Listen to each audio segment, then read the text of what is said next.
পুঁজিবাজারে স্বয়ংক্রিয় নজরদারি ব্যবস্থা শক্তিশালী করতে বিশ্ব ব্যাংকের সহযোগিতা চেয়েছে Bangladesh securities and exchange commission BSEC.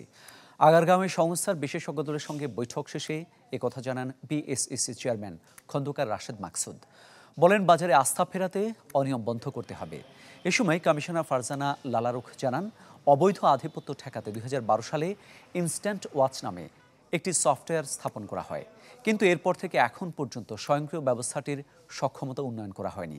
সাবেক commissioner doctor ATM Tarequzzaman OST ইস্যুতেও কথা বলেন কমিশন চেয়ারম্যান।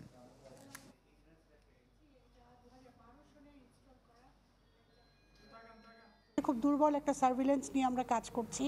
আমরা যখন দায়িত্ব নিয়েছি, এটা 2012 সনে ইনস্টল করা একটা সফটওয়্যার। সো এটা আমাদেরকে এখন খুব শিগগির এটাকে নিয়ে কাজ করতে হবে এবং আপগ্রেড করতে হবে।